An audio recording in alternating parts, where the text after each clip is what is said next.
Selamat datang kembali di pembahasan mendalam kita. Hari ini kita bakal bongkar salah satu arketipe penggoda yang paling menarik tapi juga bisa dibilang bahaya nih dari buku The Art of Seduction-nya Robert Greene, si Rake. Nah, sumber kita ini kutipan langsung dari bukunya, fokus ke profil si Rake ini. Misi kita kali ini, coba ngertiin kenapa sih figur Rake ini kok kayaknya memikat banget tapi juga penuh risiko gitu ya. Ini menurut analisis Greene tentunya. Pernah nggak sih Anda mungkin tertarik sama orang yang reputasinya agak bermasalah gitu, tapi kok ya tetap aja ada pesonanya? Yuk kita coba bedah psikologinya bareng-bareng berdasarkan sumber ini. Oke, kita mulai dari dasarnya dulu nih. Buku ini kan ngegambarin Rake sebagai sosok yang kayaknya punya pemujaan yang nggak habis-habis ke lawan jenis, terus disebut juga hasrat mereka itu nular. Maksudnya gimana tuh? Bukan sekedar suka biasa kan? Betul. Ini jauh lebih dalam dari sekedar, oh saya tertarik. Analisis di buku ini nunjukin kalau hasrat rek itu kuat banget, intens gitu, sampai kayak memancar keluar. Bayangin aja kayak energi yang bisa dirasain dan benar-benar bisa nular ke targetnya. Jadi ini bukan cuma ketertarikan, tapi benar-benar pemujaan total. Dan intensitas ini, nah itu dia daya tarik awalnya. Kalau di buku ini, Rake itu ya tipe penggoda pria yang pesonanya justru di hasratnya yang meluap-luap sama keberaniannya itu buat melanggar norma. Wah, menarik ya soal intensitas itu. Terus Green juga nyorotin senjata utama si Rick ini, bahasa. Ada kutipan yang lumayan ngena, kata-kata adalah kelemahan wanita. Dan Rick ini katanya masternya. Contohnya si Duke dari Shiliu itu kan, di Prancis abad 18.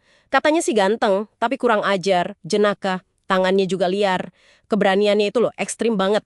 Sampai nyamar jadi pelayan cuma buat deketin Mademoiselle de Valois. Gimana tuh? Iya, benar. Dan bahasa yang dipakai Rake, menurut analisis Green ya, itu tujuannya spesifik banget.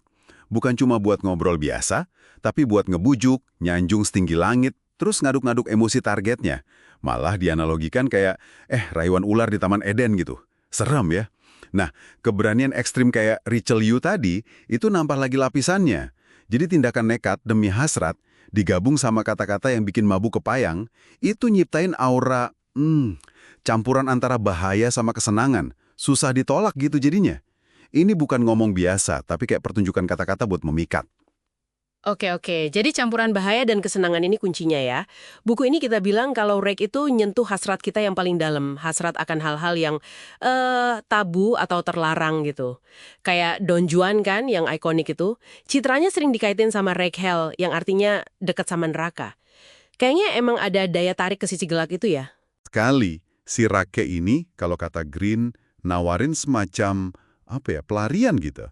Pelarian dari bosennya rutinitas sehari-hari. Mereka ngasih sensasi deg-degan karena melanggar batas. Seolah-olah ngajak targetnya ikut petualangan yang sedikit nakal, sedikit terlarang. Nah, argumen di buku ini, banyak orang nggak peduli gendernya, punya ketertarikan tersembunyi sama figur atau tindakan yang nantang norma, yang bawa nuansa bahaya. Rake ini pinter banget manfaatin fantasi soal kebebasan dari aturan ini. Nah, ini nih bagian yang menurut saya pribadi paling menarik banget dari analisis buku ini, reputasi. Green bilang reputasi buruk itu malah bisa jadi aset terbesar Rake. Gimana ceritanya coba? Contohnya Lord Byron. Reputasinya kan kelam banget, penuh skandal. Malah bikin banyak wanita tergila-gila. Katanya sampai ada yang terobsesi pengen nyelamatin dia. Kok bisa gitu ya? Reputasi negatif jadi positif. Ini psikologinya emang unik. Reputasi buruk itu malah nyiptain aura, dia ini sangat diinginkan. Dan perma dimiliki banyak orang, yang anehnya malah bisa ningkatin daya tarik. Green malah nyaranin Rick buat, ya udah rangkul aja reputasinya itu. Sebagai sosok yang nggak tertahankan buat lawan jenis, yang hidup buat kesenangan, yang nantang norma, punya sisi pemberontak, meskipun mungkin disembunyian di balik sopan santunnya. Reputasi ini menurut argumen di buku ya, perlu dibangun, dirawat kayak karya seni. Fungsinya buat apa? Ya buat bikin penasaran, jadi bahan gosip, bahkan mungkin bikin kompetisi antar calon targetnya. mereka jadi pusat perhatian gara-gara reputasinya. Oke, jadi kalau kita coba simpulin buat Anda nih, pendengar, artinya apa semua ini? Analisis di The Art of Seduction ini seolah bilang kalau magnet si Reik itu sumbernya dari kombinasi beberapa hal ya. Intensitas hasrat yang meluap-luap, janji petualangan dan kabur dari rutinitas, sentuhan bahaya yang bikin deg-degan, sama kelihayannya pakai kata-kata dan tindakan berani buat ngebangkitin fantasi-fantasi terpendam kita. Gitu ya? Ya, intinya sih ini permainan psikologi yang kompleks banget. Buku ini nekenin kemampuan Reik buat ngerti dan nyentuh keinginan bawah sadar targetnya. Keinginan buat bebas, buat ngalamin sesuatu yang intens, sensasi terlarang. Dan ini seringkali ngelampaui pertimbangan fisik semata loh. Mereka itu ahli baca dan bisa dibilang memanipulasi kerinduan tersembunyi orang lain. Jadi kita udah lihat ya, gimana si Raske paling nggak menurut perspektif Robert Greene itu manfaatin hasrat yang membara, bahasa yang memikat, reputasi yang berbahaya, sama janji petualangan terlarang sebagai alat utama dalam seni seduksi mereka. Penting buat diingat juga, ini kan pembedahan dari satu sudut pandang aja ya, dari The Art of Seduction. Ngenalin pola-pola kayak gini bisa ngasih wawasan yang menarik sih. Entah buat refleksi diri Anda sendiri, atau mungkin ya sekedar buat lebih paham dinamika hubungan antar manusia yang kadang rumit ini. Nah, sebagai penutup nih, ada pertanyaan buat Anda bawa pulang dan renungkan.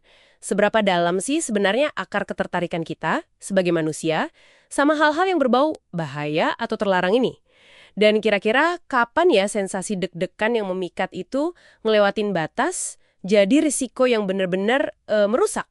Sesuatu buat Anda pikirkan lebih lanjut, sampai jumpa di pembahasan mendalam kita berikutnya.